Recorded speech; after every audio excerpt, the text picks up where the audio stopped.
Bonjour.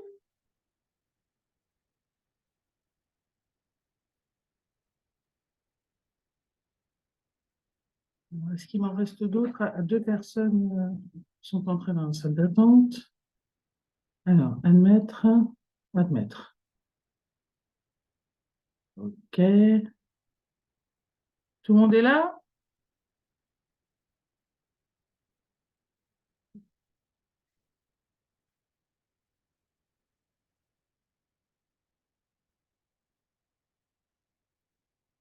Il y a un problème de son?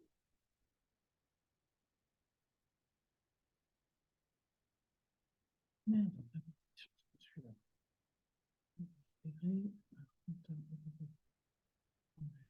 OK.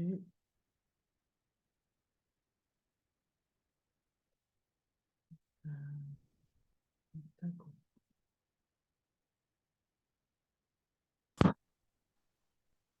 Vous avez mis vos haut-parleurs?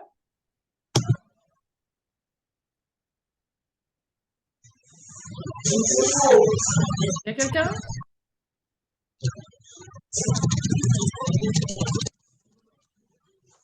Alors, moi, je ne vous entends pas. Donc, que vous n'ayez pas vos caméras, ça ne m'ennuie pas. Par contre, il faut absolument que vous ayez votre audio. Que vous entendiez au moins ce que je dis. Est-ce que vous entendez? Oui. Alors, il y en a une sur... vous êtes combien? 4? 1, 2, 3. Vous êtes 3. Et les autres, vous m'entendez ou pas? Monsieur Zielinski? Ah, il est en cours de connexion. Et Galaxy Note, j'ai quelqu'un qui est sur Galaxy Note, mais qui n'a pas mis son micro, donc il ne m'entend pas. Enfin, je ne sais pas s'il m'entend d'ailleurs.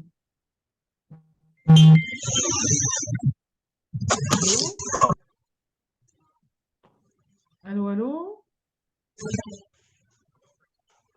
Alors, comment je peux les aider? Moi, je ne peux pas les aider. Hein. C'est vraiment à eux de se connecter. Bon, on va démarrer. Et puis peut-être qu'entre-temps, ils vont arriver à trouver le moyen de m'entendre. Puisque de toute façon, on va travailler sur un document papier. Mais c'est vrai que ça m'embête un peu. Ça m'embête un peu qu'ils n'entendent pas. Anaïs. Vous m'entendez? Ah oui, oui, oui.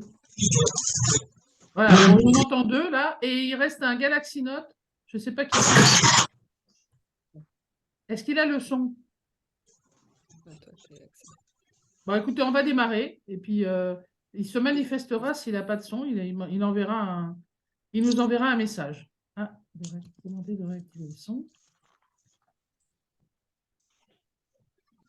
Voilà, je lui ai envoyé un message. On va voir si ça marche. Alors, désolé pour le retard, mais malheureusement, j'avais un rendez-vous extérieur qui a duré un peu plus longtemps que prévu. Alors, le sujet de cette formation, il est basé exclusivement sur l'annexe 5, parce que la plupart du temps, on n'y fait pas attention. C'est une annexe qui est à remplir à la main, donc du coup, dans certains cas, on ne la remplit même pas. Et pourtant, c'est un outil très, très utile. Vous allez voir, on va expliquer un peu ce qu'on peut mettre dedans. Et c'est certainement l'outil le plus utile pour la suite, pour les années suivantes, parce que ça permet d'avoir un suivi qui peut avoir des incidences sur le suivi de votre comptabilité. Je m'explique. Lorsqu'on a des travaux ou des prestations qui durent plus d'une année, la difficulté, c'est qu'effectivement, il vous reste soit un reliquat d'appel à faire, soit un reliquat de travaux à payer.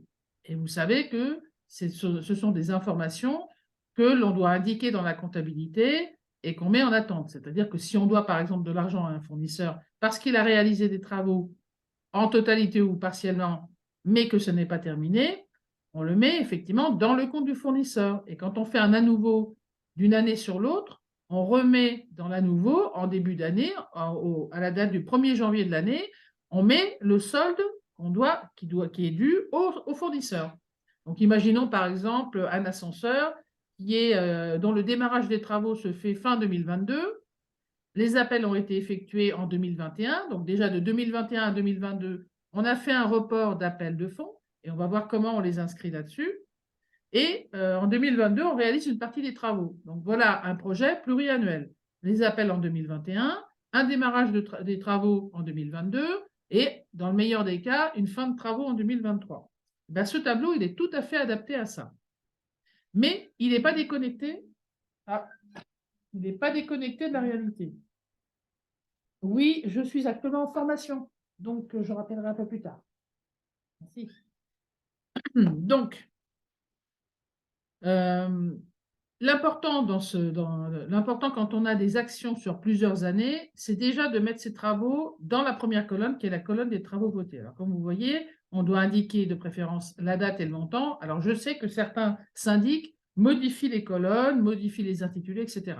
Je rappelle quand même que l'arrêté du 8 octobre 2005 dit précisément qu'on n'a pas le droit de modifier la maquette. La maquette est un modèle, un peu comme le contrat de syndic. C'est un modèle dans lequel on doit rentrer des informations qui sont spécifiques, mais le modèle ne doit pas bouger. Donc, celui que je vous montre là, c'est celui de l'arrêté, et en aucun cas, on peut vous présenter un modèle différent. Pourquoi? Parce qu'il est très complet.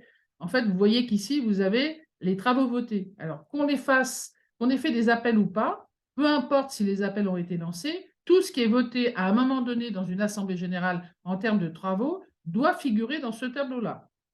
Quoi qu'il arrive, on doit l'indiquer dès l'année suivante. Imaginons, on est en 2023 et je vote un projet, par exemple, de réfection d'un muret. Quoi qu'il arrive par la suite, il doit figurer ici. On doit l'indiquer, montage d'un muret, voté à telle date pour tel montant. Que ça se fasse ou que ça se fasse pas, ça doit figurer dans cette annexe 1 et ça ne disparaîtra de cette annexe 1 que dans deux cas. Soit l'opération est terminée, il a été réalisé, payé, soldé et on n'en parle plus, et là il disparaît l'année suivante. Soit il est abandonné et dans ces cas-là, on a pris une décision d'assemblée générale en annulant ce projet. Ça peut arriver. Et dans ces cas-là, c'est seulement l'année suivante qui disparaît. L'année où on le vote, il est encore dans l'annexe 5. L'année suivante, il disparaît carrément de ce tableau. Alors, il faut faire très attention parce que ce tableau, il n'a pas de garde-fou. Il est libre. C'est-à-dire que c'est un tableau Excel dans lequel on peut mettre ce que l'on veut, d'où la modification faite par les syndics, mais c'est quand même un tableau qui doit normalement être pérenne dans le temps. C'est-à-dire qu'on ne doit pas s'amuser à modifier les informations qu'on a dedans de manière totalement irréfléchie. Parce qu'il y a un suivi qui doit se faire. Comme vous le voyez, une fois qu'on aura saisi le montant des travaux, logiquement, on fait des appels. Alors, logiquement, on a cette colonne-là qui est remplie, donc cette colonne jaune. Ça, c'est le minimum. Quand on a voté les travaux, c'est le minimum qu'on peut faire, c'est de le mettre dans le tableau des travaux votés. Et puis, les appels, parce que logiquement, quand on fait des travaux, c'est parce qu'on a l'intention à un moment donné de les réaliser. Peu importe le temps, comme vous voyez, ce projet-là, c'est un projet de 2018, non, c'est un projet même de 2011 qui a été révisé. Et en 2022, on est encore en train de faire des appels. On n'a pas terminé. Donc, vous voyez que ça peut être des projets qui sont longs. Mais ça peut être aussi un projet qui se termine sur 2 années. La première année, on vote les travaux. La deuxième année, on les réalise et on les paye.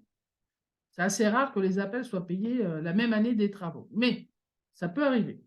Donc, voilà les 2 informations minimum que vous devez indiquer dans ce fameux tableau quand vous votez les travaux. Après, effectivement, il faut compléter quand on a commencé à faire... Alors, je vais faire ça parce que ça sera plus simple à lire, parce que ce sont à chaque fois 2 colonnes qui correspondent à la même catégorie.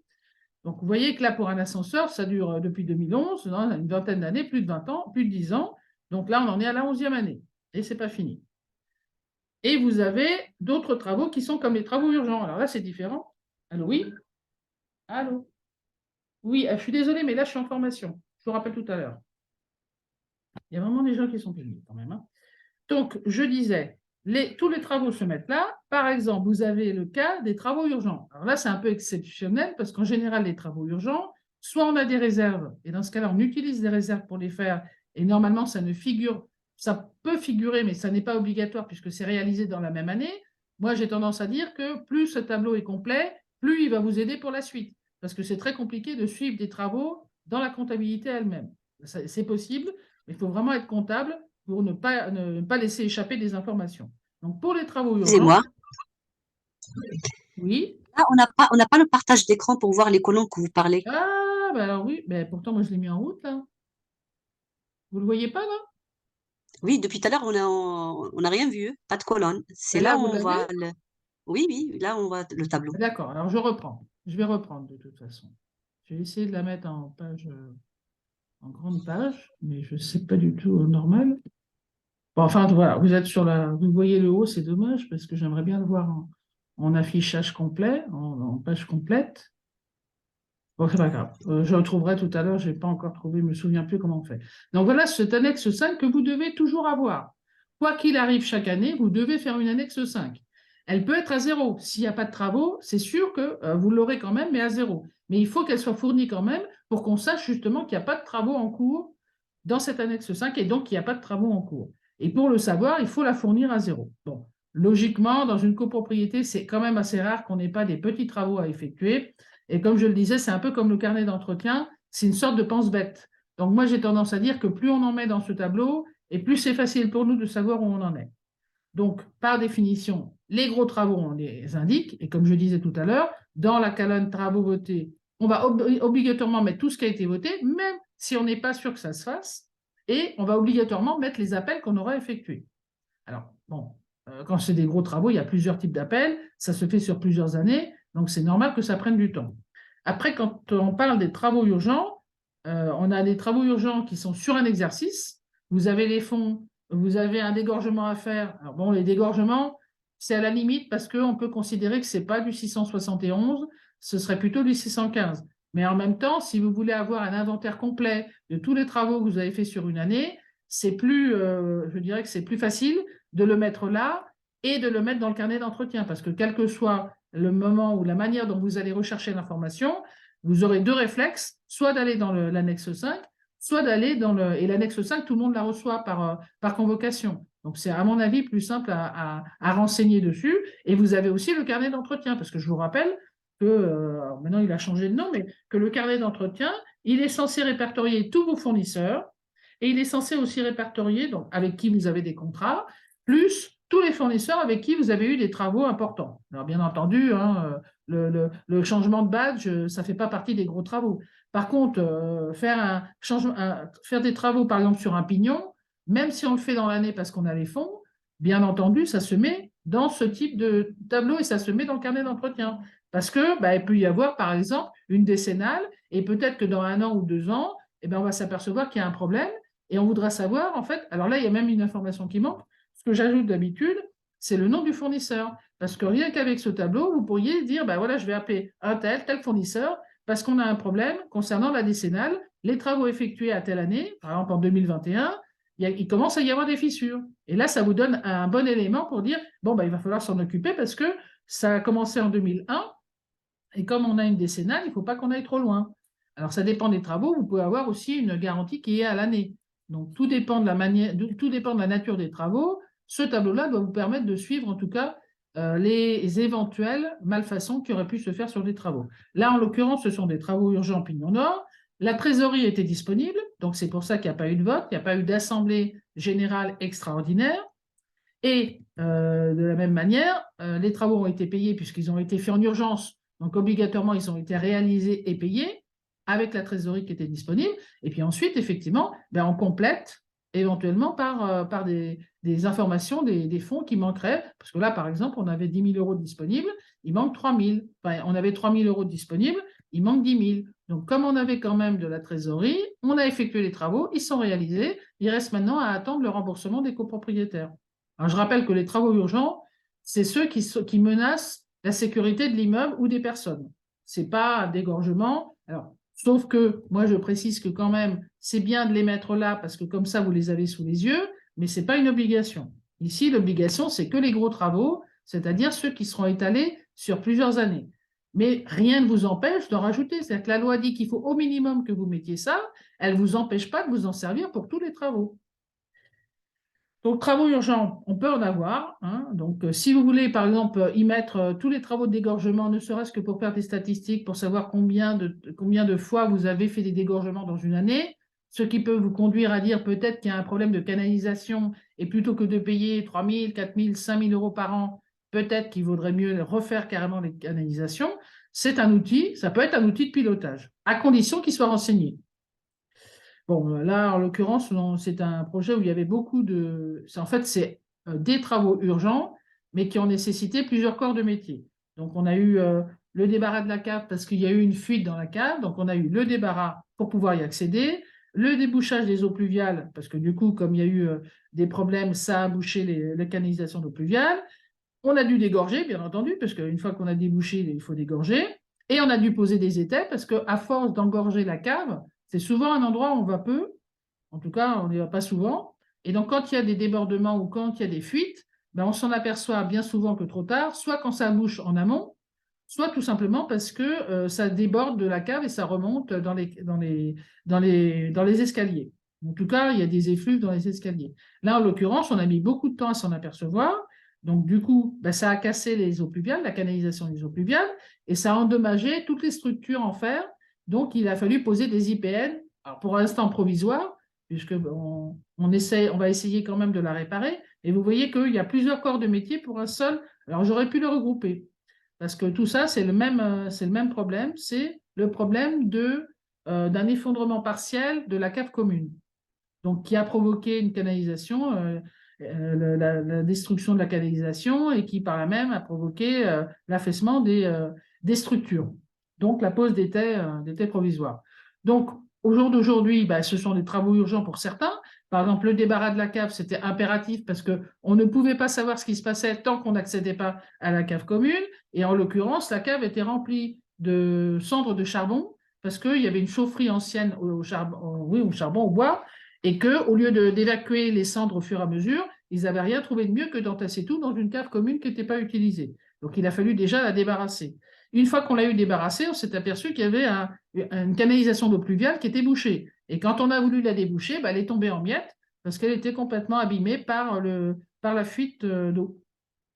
Du coup, on a dû faire le dégorgement de la canalisation en question. Et donc, vous voyez quand même que les montants commencent à s'aligner quand même relativement souvent. Et vous voyez que dans certains cas, on a eu le temps de faire des dégorgements et de faire voter l'Assemblée générale. Là, par exemple, en 2019, on a eu le temps de faire. C'est arrivé juste avant l'Assemblée, donc on a eu le temps de faire le vote. Mais un dégorgement, la plupart du temps, c'est rarement avant une Assemblée, c'est en plein milieu d'une année, et on n'a pas le temps de convoquer. Et dans ces cas-là, ce serait comme les cas suivants. On ne met pas de vote, puisque c'est dans la colonne travaux votés. Or, ce ne sont pas des travaux votés. Par contre, on les met dans payés, réalisés, et on les met surtout dans solde en attente, c'est-à-dire les appels. Bon, là, pour celui-là, par exemple, je n'ai pas fait d'appel encore, parce qu'on avait de la trésorerie, et donc on a travaillé sur la trésorerie. Mais il faudrait en faire, pour que justement, tout le monde puisse participer à cette dépense. Après, on a eu d'autres natures de dépenses. On a eu, par exemple, des travaux, puisqu'on voulait faire l'ascenseur. Ça a supposé aussi de refaire la peinture des escaliers après la pose de l'ascenseur. Alors, bien entendu, il fallait voter les deux en même temps, puisque on ne va pas s'amuser à refaire une assemblée générale pour les escaliers. Donc, à l'époque, en 2011, on avait déjà voté un devis pour les escaliers, mais comme entre-temps l'entreprise a disparu, en 2017, on a dû refaire une présentation à l'Assemblée générale pour refaire voter des travaux qu'on sait ne pas faire immédiatement, puisqu'il faudra attendre que l'ascenseur soit posé pour les faire, mais ils sont déjà votés, ils sont budgétés et ils ont été appelés en partie. Donc voilà, on continue au fur et à mesure chaque année à compléter le montant des escaliers, sachant que tant que la totalité des fonds qui sont normalement appelés pour réaliser des travaux ne sont pas encaissés, normalement, vous êtes censé ne pas démarrer les travaux. Hein. Donc, on ne bouge pas, on ne fait pas des travaux, on ne lance pas de bon de commande tant qu'on n'a pas la totalité du montant des travaux encaissé en banque. Tout ça parce que simplement, s'il arrive un problème, eh ben, vous serez dans l'obligation de payer l'entreprise alors que vous n'avez plus de fonds. Et donc, l'entreprise pourrait effectivement mettre en demeure et faire une procédure contre le syndicat. Donc, pour éviter ça, on ne fait surtout pas de commande tant qu'on n'a pas les fonds et tant qu'on ne les a pas bloqués sur un compte séparé. Parce que je vous rappelle que normalement, pour éviter le mélange entre les fonds de travaux et ne plus savoir s'il s'agit de fonds de travaux ou de charges courantes, il faut deux comptes séparés. Un pour les charges courantes, c'est-à-dire celles qui sont budgétées à l'année et qui ne posent pas de problème, qui sont déjà prévues, et un dans lequel on met les fonds potentiels pour les travaux ou les fonds appelés pour des travaux déjà votés. L'idéal serait même de créer un sous-compte pour éviter aussi de faire des mélanges entre les différents travaux en cours d'année. C'est-à-dire de faire un compte livret A avec une ligne sur le... Alors, je ne sais pas si certaines banques ne le font pas. Je sais qu'à la Banque Populaire, ils le font. Dans un livret A, vous pouvez avoir une ligne ascenseur, par exemple, une ligne escalier, une ligne, je ne sais pas moi, travaux de la cour, voilà, réfection de la cour. Et ça vous permet effectivement de constater au fur et à mesure sur la banque l'évolution des fonds destinés à chacun des travaux. Alors, comme je vous l'ai dit, ça, c'est le minimum que la loi vous impose de mettre. Mais après, ce tableau, vous pouvez le compléter. Ça, c'est le minimum syndical. C'est le minimum prévu par l'arrêté. Après, moi, j'en ai rajouté d'autres. Par exemple, j'ai rajouté l'interphone parce qu'il me semble qu'en fait, les montants ne sont pas si négligeables que ça et que ça mérite d'être enregistré tant que le solde n'est pas totalement payé. Effectivement, le jour où les 1645 auront été réglés, aucun intérêt de le garder, si ce n'est le basculer sur le carnet d'entretien ou le garder à titre de mémoire, par exemple. Le problème, c'est qu'au bout de 10 ans, ça risque de faire beaucoup. Alors ensuite, moi je mets quand même des travaux qui me paraissent quand même relativement importants. Ensuite, on a les soldes. Alors moi, ce que je faisais, alors ça c'est vous qui voyez, mais moi ce que je faisais en tout cas avant, c'est que quand j'avais un solde sur un budget normalement qui est bien calibré, je rappelle que votre budget normalement, il est calé on parle de charges courantes, mais aussi de travaux. Alors, charges courantes, il est calé sur les dépenses réelles de N-1, plus 2 ou 3% pour tenir compte des variations de taux, etc. En tout cas, en ce moment, il faut prévoir des petites augmentations, mais pas forcément, hein, c'est à voir. C'est une manière de gérer. De prévoir l'augmentation, c'est une manière de gérer. Et normalement, si c'est bien géré, chaque fin d'année, vous devez avoir un petit solde. Pas un gros, parce que si c'est un gros, c'est qu'il y a soit quelque chose qui a été supprimé dans les dépenses, soit il vous manque des factures, soit vous avez dépassé le budget, et là, ça veut dire qu'effectivement, vous avez été au-delà, vous avez passé des commandes qui n'étaient pas prévues financièrement. Donc là, ça peut poser problème. Mais chaque année, si vous avez un petit solde, plutôt que de les restituer aux copropriétaires, parce que finalement, ils ne vont même pas s'en apercevoir, les sommes sont trop faibles, moi, je les capitalisais. Et en 2018, je les ai fait apparaître dans ce tableau. Il n'y était pas avant, il n'était que dans la compta. Mais justement, par souci de clarté et moi-même par facilité de suivi, je les ai mis là. Comme ça, je sais qu'effectivement, sur le solde du compte de travaux et l'avance de trésorerie, parce que c'est considéré comme une avance de trésorerie, j'ai déjà 5 668 qui viennent des 6 exercices précédents. Parce que ça, c'est le cumul au 31 décembre 2018. Alors, bien sûr, entre-temps, il n'a pas bougé, puisque là, par contre, les budgets suivants ont augmenté, et du coup, on s'est retrouvé à consommer un petit peu plus que le budget, donc on ne pouvait pas compléter ce solde positif. Après, on a des petites réparations, comme des réparations de portes d'entrée, je parle, hein, portes d'entrée d'immeuble, comme des réparations de toit. Alors là, de la même manière, tant que ce n'est pas complètement réglé et payé par les copropriétaires, on le laisse là pour savoir qu'effectivement, il reste encore un reliquat à recouvrer. Alors, normalement, ces informations-là, elles sont saisies manuellement. C'est vous qui, avec votre petite mimine, allez rentrer les infos. Donc, du coup, il faut faire très attention aux dates que vous mettez, aux montants que vous mettez, parce qu'il n'y a aucun contrôle. Il n'y a aucune possibilité de contrôle, sauf que toutes ces informations-là, normalement, elles doivent se retrouver dans votre compte comptable 120, parce que 120, c'est le solde des comptes d'attente de travaux. Donc, il sert à la fois à répertorier les informations et à contrôler le compte 120. Parce qu'effectivement, quand vous aurez terminé de remplir toutes ces cases avec les travaux votés, pas votés, les travaux réalisés, pas réalisés, payés, pas payés, et le solde des appels, puisque je rappelle que normalement là ne figurent que les opérations qui ne sont pas encore soldées, logiquement vous obtenez un résultat, et ce résultat, si tout est bien saisi, ici et dans la compta, doit être le même. Et ça fait une sorte de contrôle. Ça vous permet de constater et de contrôler l'état financier. Parce que je vous rappelle que dans l'état financier, nous avons une colonne qui est ici, qui s'appelle solde de travaux. Bon, là, j'ai mis ascenseur, mais c'est faux parce qu'il n'y a pas que l'ascenseur. Solde de travaux. Et normalement, ce montant-là, effectivement, c'est un global. Vous n'avez pas le détail. Vous l'avez dans le compte 120. Dans le meilleur des cas, vous avez mis toutes ces opérations-là détaillées, toutes les opérations qu'on voit ici, devraient faire l'objet d'un compte spécifique 120. Par exemple, je devrais avoir le compte 120-100 pour les travaux d'ascenseur, le compte 120-200 pour les travaux des pignons, et ainsi de suite. Donc, ce qui veut dire que normalement, dans ma comptabilité, je dois pouvoir être capable de retrouver le détail que j'ai ici au centime près.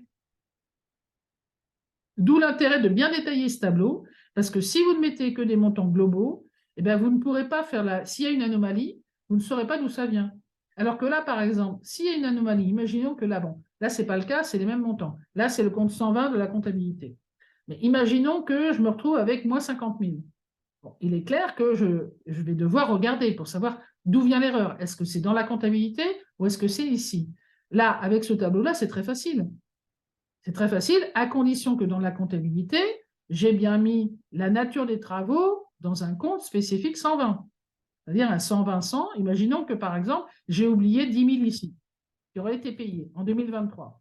Effectivement, en regardant le tableau, je ne peux pas m'en apercevoir. Par contre, si je descends en bas et que je vois que mon compte 120, il est à 50 000, eh bien, il y a un problème. Donc, je vais comparer toutes les lignes avec les comptes 120 détaillés, le global, le total de chaque compte 120, et très rapidement, en moins de 5 minutes, je serai capable de voir qu'en fait, l'anomalie vient d'ici. Alors, ces outils-là, ils ont peut-être l'air d'être lourds à gérer, mais en réalité, c'est un outil qui, une fois qu'il est renseigné, parce que vous voyez que c'est sur plusieurs années, une fois qu'il a été bien renseigné la première année, en fait, après, c'est très facile puisque vous ne faites que des ajouts. Vous ne modifiez pas l'information principale. Vous ne faites que de la compléter. Donc, chaque année, elle va être complétée des informations de l'année.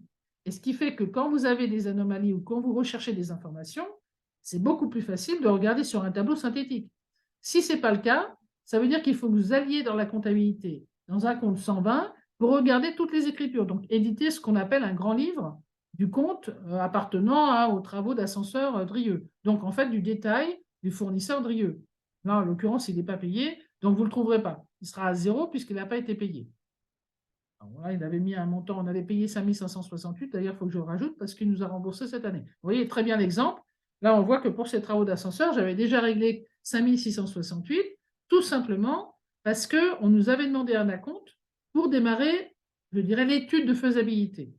Ça me semblait déjà un peu bizarre, mais bon, j'ai dû accepter puisque c'était Drieux et qu'on n'avait pas d'autres fournisseurs capables de faire ça.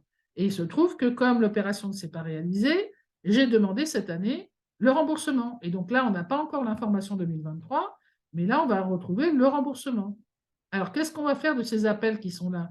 Eh bien, on va tout simplement les totaliser et soit on revote un nouveau budget ascenseur auprès d'une autre société, et dans ces cas-là, ben, on aura déjà quasiment tous les fonds, il ne manquera plus que 5 000 euros pour avoir un budget complet et on pourra lancer l'opération relativement rapidement. Soit on abandonne complètement le projet et dans ces cas-là, ces fonds seront restitués, seront soit affectés à d'autres travaux, parce que comme il y a encore la cour à refaire puisqu'elle est en cours de reconstitution, de restructuration, soit ils seront affectés sur les travaux de la cour, soit effectivement ils seront restitués à chaque copropriétaire. Et ça, ce sera une décision d'assemblée générale. Et à partir de là, s'ils sont restitués, ben effectivement, ils n'apparaîtront plus l'année suivante. Donc, c'est un outil qui est extrêmement, une fois bien renseigné, et vous voyez que normalement, si on le fait chaque année, ça demande peu de travail de vérification et ça peut nous faire gagner beaucoup de temps. La deuxième ou troisième année, quand on a des questions, par exemple, sur un copropriétaire qui nous dit « Ah, mais je ne comprends pas, moi j'ai payé et pourtant ça n'apparaît pas ». Et là, on peut recouper l'information et dans la compta et avec ça en disant « Ben oui, nous avons déjà reçu toutes ces sommes-là ». Donc, on peut détailler les années dans lesquelles il peut manquer éventuellement des informations. Après, ça peut aussi servir à d'autres choses. Alors, vous voyez, des subventions.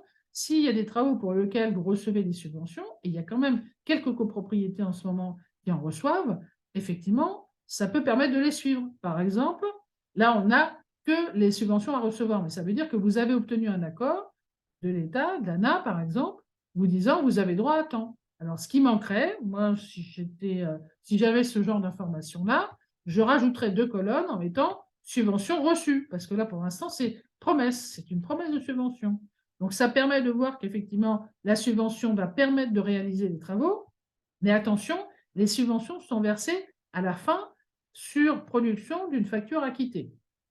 Donc, ça veut dire que vous devez faire d'abord l'avance de la subvention, d'où l'intérêt de la mettre là en disant « Attention, on a une subvention à recevoir », mais il manque une colonne sur subvention reçue. Parce qu'entre le moment où on la demande et le moment où on la reçoit, il peut se passer plusieurs années. Et le montant peut être différent. Donc, c'est bien d'avoir le montant et la date à laquelle la subvention a été accordée, et après le montant et la date à laquelle on l'a obtenue définitivement. Alors, pour ce qui est de compléter ce tableau, moi, je pense que c'est ce que j'ai mis le plus. C'est l'utilisation la plus poussée que j'ai pu faire de Et ce que j'ai mis simplement en évidence, c'est un contrôle avec le compte 120 qui est un contrôle global, c'est-à-dire que je vérifie que le compte que j'ai là, le montant que j'ai dans les soldes de travaux comptables, donc là on parle bien de comptabilité, se retrouve bien. Alors, si jamais ça coupe, n'hésitez pas à vous reconnecter avec les mêmes identifiants parce que il m'a déjà fait ça. Alors, il faudrait que j'arrive à voilà, que j'arrive à le remettre en route. On va bien le faire afficher. Hop, hop, hop, hop, hop.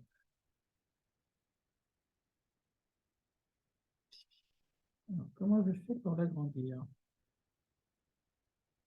Alors là, j'avoue que je ne sais plus l'agrandir. Alors, voilà, on reprend sur. Vous voyez toujours la maquette?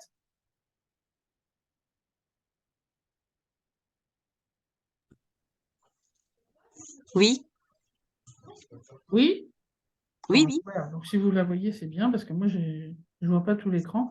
Donc, voilà, c'est vraiment l'outil majeur pour contrôler au moins dans l'annexe 1, parce que l'annexe 1, c'est une information normalement qui est automatique.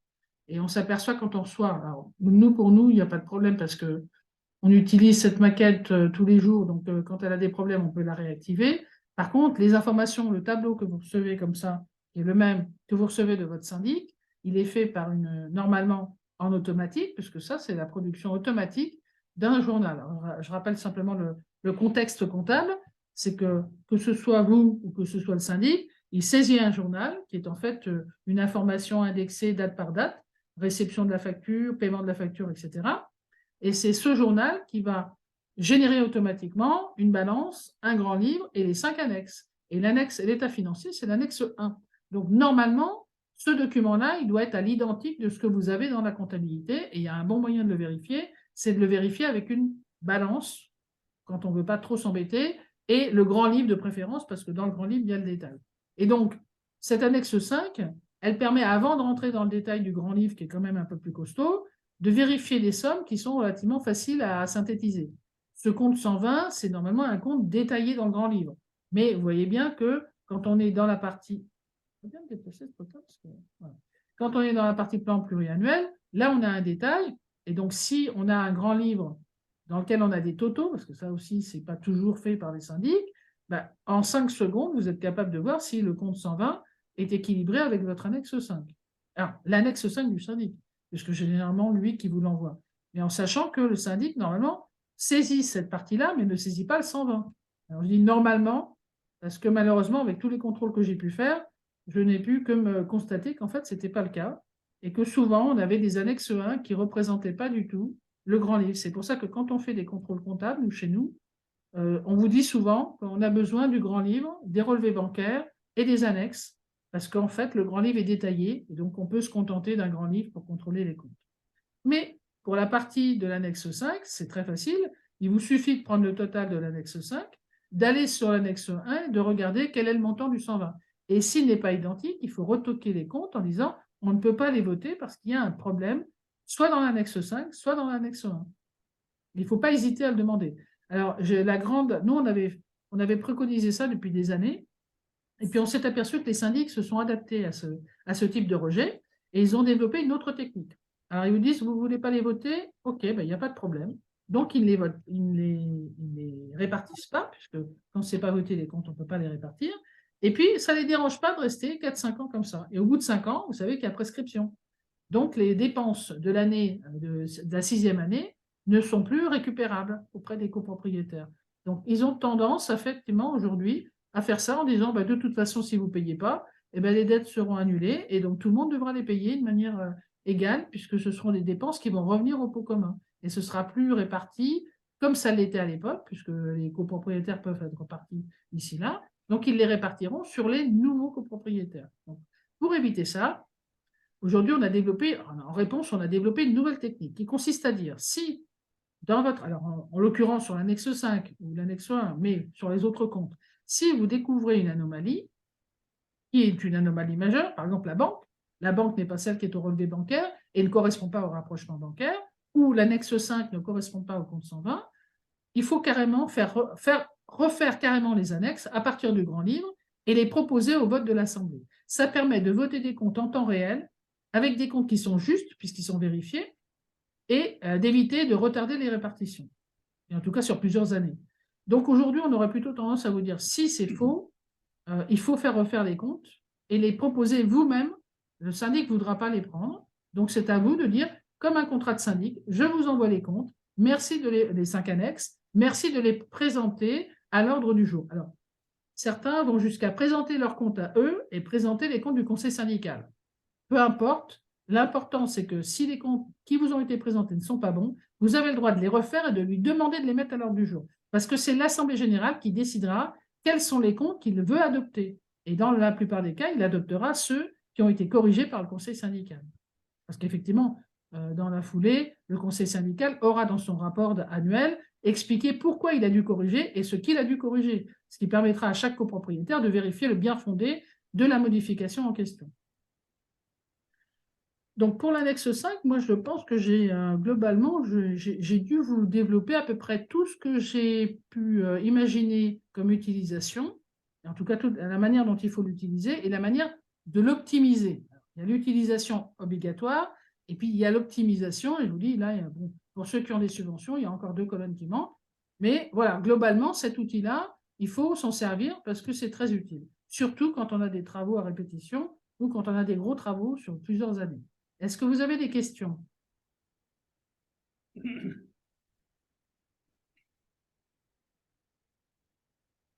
Non?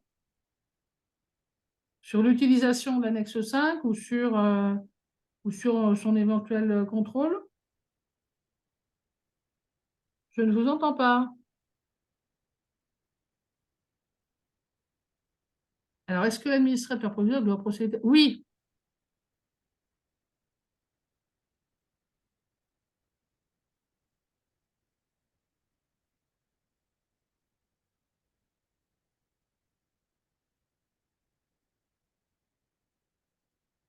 Oui.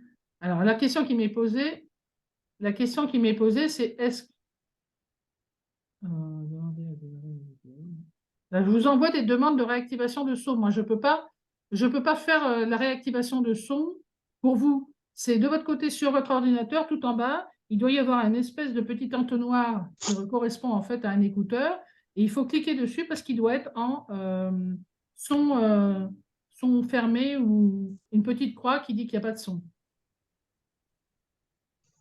Donc voilà, l'administrateur, la question qui est posée, c'est est-ce qu'un administrateur est soumis aux mêmes règles? Oui. Alors, la plupart du temps, il travaille quand même plutôt bien, il vous envoie les 5 annexes. La seule différence entre un administrateur et un syndic, c'est que le syndic vous soumet le vote des comptes en assemblée, alors que l'administrateur, il remplace l'assemblée. Donc, en fait, ce qu'il fait, c'est qu'il vous présente dans ce qu'on appelle, alors le dernier qui a présenté ça, c'était un rapport de décision. Il vous présente un rapport de décision dans lequel il vous explique toutes les décisions qu'il a prises à votre place et il vous présente les comptes. Et surtout, il vous présente les soldes, c'est-à-dire la répartition des comptes.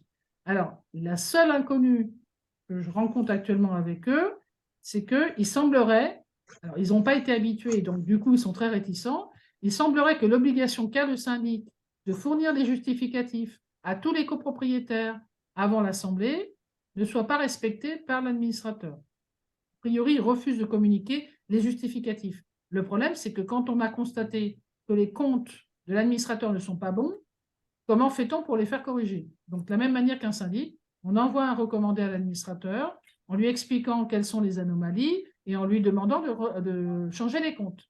Si ça ne marche pas, et bien dans ce cas-là, il faudra saisir le tribunal et demander sa rétractation, parce que ça veut dire qu'il ne veut pas respecter la loi.